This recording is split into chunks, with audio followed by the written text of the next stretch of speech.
Dan ini langsung disematkan oleh Pak Gus Menteri, Gus Halim di Senggigi, di Hotel Aruna Senggigi, dari seluruh Indonesia, se-Indonesia, anugerah desa wisata yang 50 besar. Nah, 50 besar itu langsung divisitasi oleh Pak Menteri Sandiaga Uno. Program dari Kementerian Desa untuk menguatkan ekonomi desa, maka salah satunya adalah kita harus punya BUMDes. Halo Sobat PDKT, balik lagi di PDKT Podcast Desa Kepengen Tahu bareng aku April, dan sekarang sebenarnya nge-host sendirian, tapi di sebelah saya ini sudah ada narasumber yang spesial. Ini kita bukan tapping di studio ya, tapi kita jauh-jauh dari Jakarta ke Lombok Utara. Lebih tepatnya di Desa Senaru, Kabupaten Lombok Utara, di Nusa Tenggara Barat. Di sebelah saya, saat lagi kita akan menyapa ada Bapak Kepala Desa di Desa Senaru ya Pak ya. Yep. Selamat sore Pak. Selamat sore. Ini dengan Bapak Kepala Desa Senaru ya, Pak Raden Akria Buana. Siap. Betul ya Pak ya. Betul. Gimana Sekali. kabarnya Pak? Alhamdulillah kabar baik, dan saya mengucapkan welcome in Senaru Tourism Objects. Dan saya mengucapkan terima kasih dan apresiasi yang sebesar-besarnya dari Kementerian Desa yang langsung temu sapa dengan orang-orang hebat di Kementerian Desa. Oke, kita juga berterima kasih sudah disambut dengan baik, bisa ngobrol-ngobrol dengan Pak Kades ya Pak ya. Baik.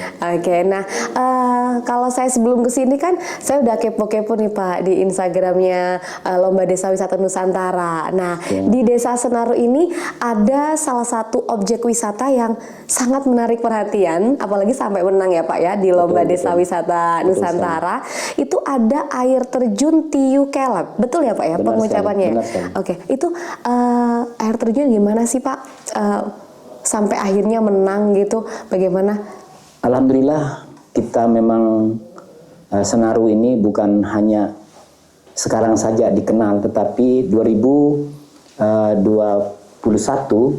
kita juga termasuk salah satu desa wisata yang dikunjungi oleh Menteri waktu itu Pak Gede Ardike kalau tidak salah ya, itu Menteri Pariwisata, bahwa pengelolaan wisata Senaru termasuk dengan Gunung Renjaninya, karena kita merupakan satu objek wisata yang strategis pintu masuk kawasan Geopark Renjani. Okay. Nah, kita juga waktu itu mendapatkan penghargaan dunia dari World Legacy Awards Destination Stewardship dari Presiden Konservasi Internasional Amerika, kemudian juga dari Tourism for Tomorrow 2004 itu penghargaan dari pemerintah Inggris. Nah, kemudian dari Kementerian Pariwisata Pak Ardike yang langsung juga berkunjung ke Desa Senaru. Nah, tentu dengan apa yang sudah kami raih dari awal mengelola desa wisata ini, karena kita memiliki potensi wisata yang luar biasa yang dimiliki oleh Senaru, salah satunya budaya, kearifan lokal yang masih kuat di sini. Salah satunya adalah rumah adat Senaru, yang di situ ada kearifan lokal yang masih hidup dan dihuni oleh masyarakat adat, dan di situ ada Meloka Senaru yang merupakan pemangku gunung yang tujuannya untuk setiap para pendaki melakukan kegiatan pendakian itu harus minta izin dulu pada pemangku atau tetua yang ada di sana, sehingga diberikan sesembe, baru diberikan suatu doa agar para pendaki selamat sampai tujuan dan kembali balik lagi gitu. Jadi memang di Desa Senaru banyak sekali potensi wisata, tidak hanya air terjun tapi masih banyak budaya-budaya juga ya Pak. Betul. Ya.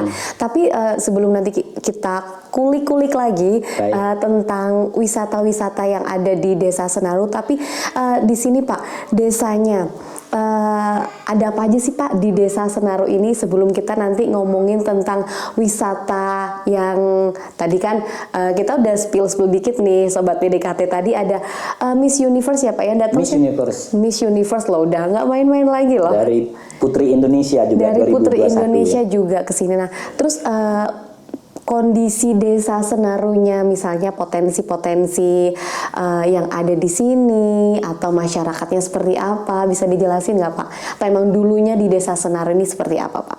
Baik, kondisi desa wisata Senaru berkembangnya mulai tahun 1987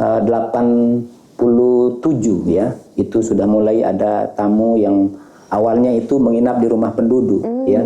Jadi itu latar belakangnya sehingga Senaru ini dikenal gitu. Kemudian tujuan mereka datang ke sini karena kita memiliki potensi wisata alam dan budaya. Potensi alam yang dimiliki Senaru ini salah satunya air terjun Sendanggila. Ya. Kemudian air terjun Tiu Kelet. Kemudian ada juga air terjun Betara Lenjang.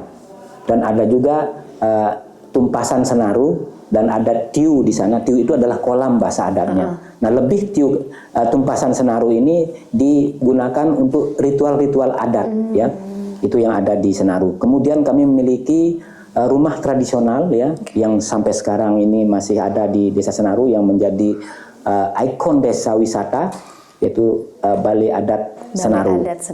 Nah, tentu di sekitar sana juga kami memiliki view yang bagus, ada kebun kopi yang bisa melihat langsung air terjun Tiu Kelet. Di situ dikelilingi ada kakao, ada kopi, dan ada buah-buahan sepanjang menuju Segara Anak, Pelawangan Senaru, dan ke Renjani. Ini akses utama menuju kawasan Geopark Renjani, menuju pendakian Pelawangan Senaru dan Segara Anak dan Puncak Renjani. Jadi di sini tempat yang memang strategis. Secara secara de facto dan de jure-nya sudah diakui dunia dan juga nasional gitu. Oke, luar biasa sekali. Berarti bukan hanya air terjun, bukan hanya 1, 2 air terjun Tiu Kelet, ada Sendanggila dan rumah adat Tumpasan Senaru, banyak sekali sobat PDKT. Ada Betara Lenjang air terjun juga. Nah, tadi kan kata Pak Kades udah dari 1980-an ya, itu udah berarti betul. 40 tahunan yang lalu gitu ya. Awalnya nginep di rumah-rumah penduduk sampai akhirnya sekarang makin lama animo masyarakat juga semakin besar tentunya Pak. Sekali. Bisa dijelaskan nggak sih Pak, apalagi udah tahun 2024 nih, animo masyarakatnya bagaimana Pak? Sangat luar biasa animo masyarakat terkait dengan kepariwisataan yang di Senaru ini, sehingga sempat ketika gempa bumi 2018 5 Agustus yang meluluhlantahkan Senaru, itu salah satu desa yang ada di Kecamatan Bayan Senaru yang rusak berat ya, yang terparah dibandingkan dengan desa-desa yang lain gitu. Nah, tentu kami juga mulai dari nol semua ya, tetapi kami tetap optimis dengan melibatkan semua stakeholder, tokoh masyarakat, tokoh agama, tokoh muda, dan pelaku-pelaku wisata yang ada di sini. Tentu kami mempertahankan itu. Dan lebih-lebih pasca sejak COVID-19, saya baru kurang 1 tahun COVID-19 lagi. Tetapi alhamdulillah kami dengan siap, dengan kesungguhan hati kami bersama, karena bagaimanapun Senaru ini adalah merupakan tujuan wisata di Lombok Utara, khususnya wisata alam, budaya, dan termasuk pendakian Gunung Renjani. Nah, sehingga memastikan para investor, kemudian juga para tamu yang datang ke sini, nah tentu kami memberikan edukasi kepada masyarakat dan juga kepada stakeholder dari Dinas Pariwisata Provinsi, Kabupaten, dan NGO juga yang datang dari Indecom juga yang membina kami terus di sini dengan NGO yang lainnya, sehingga ya kami mengikut apa yang kami miliki ini. Tentu ini merupakan salah satu kesempatan emas buat kami untuk mempertahankan wisata ini, sehingga dengan potensi budaya dan alam yang kami miliki, sehingga selesai pada saat COVID-19 kami juga mendapatkan penghargaan yang diinisiasi oleh salah satu dari kepolisian, lomba Cipta Kampung Sehat, terkait dengan bagaimana kami take care terhadap masyarakat kami yang ada di sini untuk mengikuti regulasi aturan supaya menggunakan kelengkapan diri, menjaga diri dari COVID-19, dan alhamdulillah kami mendapatkan juara 2 di tingkat kabupaten dan juara 1 di tingkat kecamatan. Nah, setelah itu baru ada lagi kami diminta dari Kementerian Pariwisata ya, dan didukung dari semua perguruan tinggi, baik dari STP, dari UNDRAM, dari beberapa universitas swasta yang melakukan KKN di sini. Jadi di situ kami manfaatkan adik-adik ini dengan STP Mataram, dengan Poltekpar yang ada di Mataram juga, yang memang kementerian punya universitas di situ, sehingga kami mengikuti ajang ADWI 2021. Nah, 2021 itu alhamdulillah dari 1.831 desa se-Indonesia, kami mendapatkan dari 1.500, 300, dan 50 ya. Nah, 50 besar itu langsung divisitasi oleh Pak Menteri Sandiaga Uno. Dan langsung kami diberikan penghargaan ini yang anugerah desa wisata yang 50 besar yang sebelah kiri. Nah, ini yang langsung diberikan langsung oleh Pak Menteri, dan visitasi di sini langsung penilaian ya, bahwa memastikan by name by address memang benarkah apa yang kami expose di media sosial dengan data dan kepengurusan BUMDes kami yang ada di sini, karena kami memiliki BUMDes yang tidak hanya sekedar terbentuk aja gitu name ya saja, tetapi ini BUMDes yang sudah aktif. memiliki legalitas gitu. Nah, ada BUMDes wisata, ada BUMDes PAMDes, dan ada BUMDes LKM. Nah, dari 3 ini yang kami miliki potensi ini. Lalu kami mengikuti ajang Lomba Desa Wisata Nusantara, sehingga kami mendapatkan 50 besar dan mendapatkan juara 4 daya tarik wisata se-Indonesia dari 1.831 desa se-Indonesia, dan kami diberikan anugerah di Apenior Ciputra Jakarta di tahun 2021. Oke, karena Pak Kades sudah nyebut BUMDes nih Pak, saya penasaran nih, mengelola BUMDes wisatanya ini dari kapan Pak? Kami mengelola BUMDes ini sejak adanya sebelum COVID-19 ini kami sudah mulai ya, karena itu berdasarkan regulasi dan juga program dari Kementerian Desa untuk menguatkan ekonomi desa. Maka salah satunya adalah kita harus punya BUMDes, karena potensi yang kami miliki Desa Senaru ini tidak hanya wisatanya saja, tetapi di luar wisata kami memiliki termasuk pertanian, perkebunan, peternakan, dan juga kopi yang sekarang ini kami juga, kalau mbaknya mau kopi bareng, kita ada tempat kopi juga yang memang dikelola oleh masyarakat. Dan sepanjang jalur trekking ini, kiri kanannya itu ada kebun kakao dan kopi, dan ada pemandangan yang indah namanya kebun kopi. Kemudian di situ kami sudah melakukan perbaikan, dan kekurangan dan kelebihan tim pasti ada ya. Tetapi kami terus berinovasi, berkreasi, dan 2023 lagi kami diminta untuk ikut Lomba Desa Wisata Nusantara. Nah, alhamdulillah menang.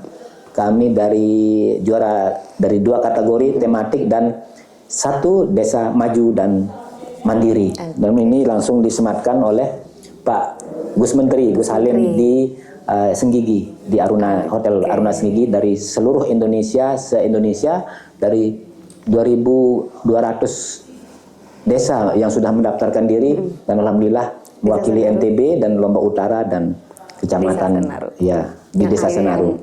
Dan ketiga kalinya di tahun 2024 ini saya diundang kembali oleh Kemenkumham ya, terkait dengan memastikan investasi ekonomi, lapangan kerja, UMKM yang sudah kami lakukan di sini, menyelesaikan sengketa-sengketa kecil yang ada di masyarakat, salah satunya masalah warisan, masalah hal-hal kecil di konflik di masyarakat. Tidak seharusnya masalah itu kami bawa karena hukum.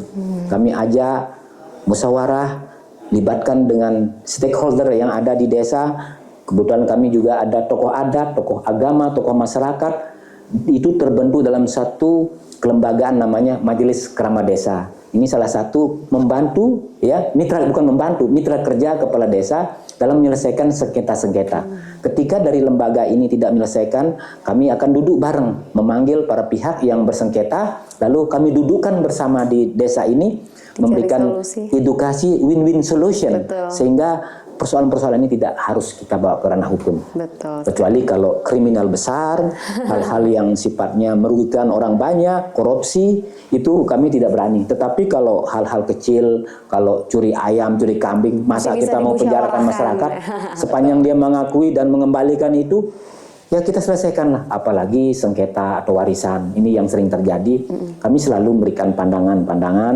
Kalau untung ruginya memang ya kita menyelesaikan satu are yang kita yang harus kita keluarkan 1 hektar karena di situ sudah harga diri.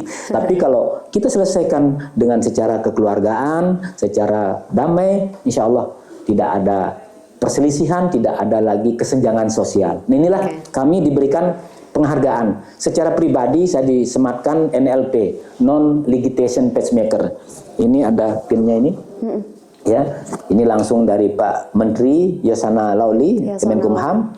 Dan satu lagi dari kategori kedua saya mendapatkan Anubawa Sasana Jagadita yang ini.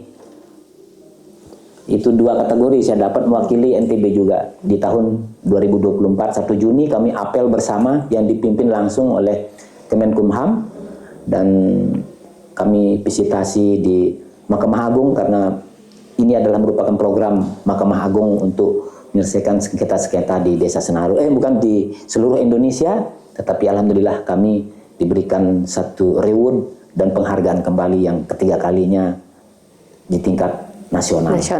Oke, jadi luar biasa sekali Desa Senaru ini punya banyak sekali penghargaan, prestasi begitu ya Pak ya. Berarti itu kan bukan hanya kerja 1-2 orang, tapi melibatkan banyak pihak begitu ya Pak ya. Mulai dari kepala desanya, masyarakatnya dan stakeholder yang berkaitan begitu ya Pak ya. Tapi Pak tadi kan emang ngomong-ngomong masih tentang wisata ya Pak ya. Karena ini kan tempatnya banyak wisata di Desa Senaru ini. Ini musim-musim ramainya tuh kapan sih Pak? Saya penasaran. Ini tepat sekali. Ini Juli, Agustus ini masa-masa puncaknya. Bahkan libur-liburnya anak sekolah gitu tempat ya. Anak sekolah, kemudian anak sekolah mungkin sudah mulai masuk. Tetapi untuk wisatawan asing yang membawa dolar itu memang Juli, Agustus sampai Oktober ini adalah puncaknya. Sehingga para pelaku wisata di sini alhamdulillah dengan kita mengelola desa wisata bisa meningkatkan perekonomian masyarakat. Di samping para petani bisa menjual hasil buminya, hasil kebunnya, peternakannya, yang punya ayam bertelur, yang punya ayam kampung, yang punya hasil bumi lainnya, semua bisa merasakan manfaat. Sehingga ini merupakan suatu anugerah dari Allah Subhanahu wa taala, Tuhan Yang Maha Esa, dan kami tentu dengan kesungguhan dan dukungan dari masyarakat, dan alhamdulillah sekarang ini kondisi ekonomi masyarakat Desa Senaru ini sudah meningkat. Kemudian PADES juga ada untuk kembali kepada desa dan kembali kepada masyarakat, dari masyarakat oleh rakyat dan untuk masyarakat. Inilah salah satu tujuan saya, sehingga yang saya sebutkan dari 3 unit ini adalah merupakan lumbungnya desa untuk memajukan ekonomi desa.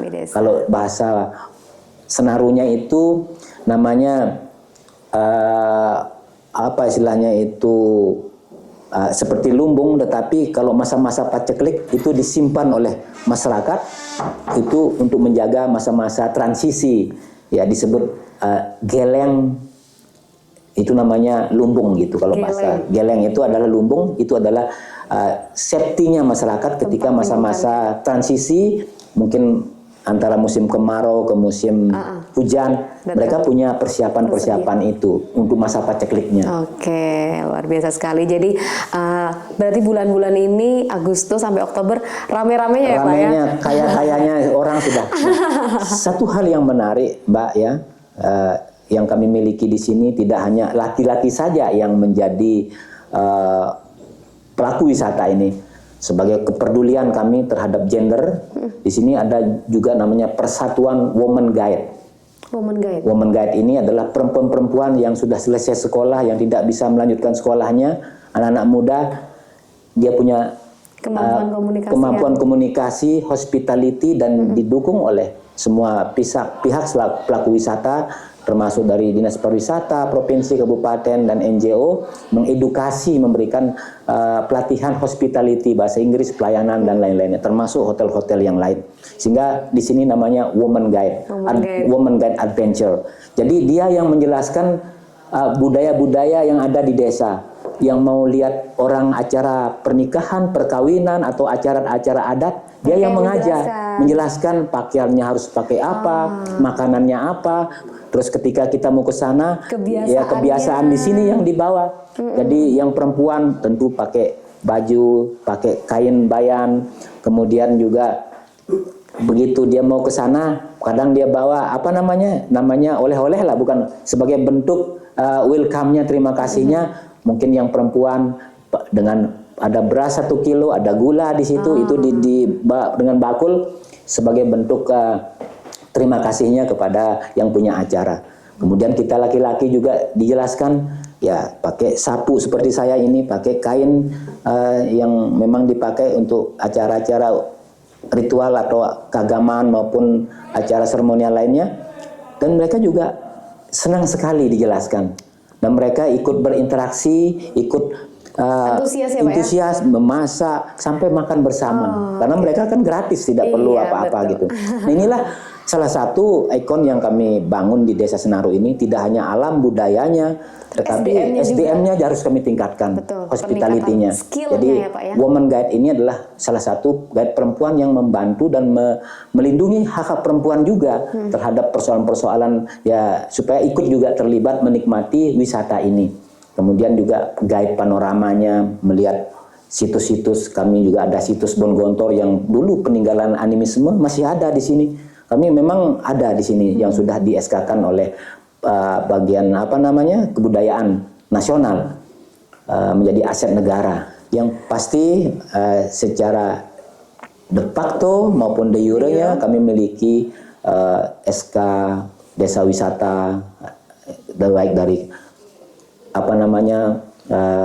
provinsi, kabupaten, dan yang dikuatkan oleh peraturan-peraturan desa di sini. Kami selalu mengikuti regulasi rule yang ada yang diberikan, baik itu dari Kementerian Desa, Kementerian Dalam Negeri, dan Kemenkumham, yang memang ya kita bersinergi adalah merupakan mitra kerja kita dalam mengelola desa wisata di Senaru ini. Oke, nah buat sobat PDKT yang belum pernah ke Desa Senaru, ini saya pertama kali juga Pak kesini Pak. Jadi jangan cuman wisata-wisata yang udah mainstream aja gitu ya Pak ya. Ini main-main ke Desa Senaru. Oke, terima kasih sobat PDKT sudah menyimak obrolan kami yang sangat seru. Penasaran untuk gimana sih Desa Senaru, wisata-wisata apa yang udah diceritain dari Pak Kades tadi ya. Karena banyak sekali penghargaan dan juga prestasi yang sudah didapat.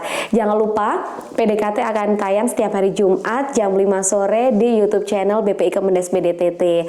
Dan jangan lupa juga untuk like, komen, subscribe, dan juga share. Jangan lupa juga untuk nyalakan lonceng merahnya. Dan untuk Anda sobat PDKT yang punya rekomendasi tema-tema menarik yang mungkin akan kita bahas di episode berikutnya, bisa langsung tulis di kolom komentar. Siapa tahu rekomendasi tema dari Anda bisa kami bahas di next episode. Terima kasih. Saatnya saya pamit. Saya April pamit. Saya Raden Akria Buana, Kepala Desa Senaru.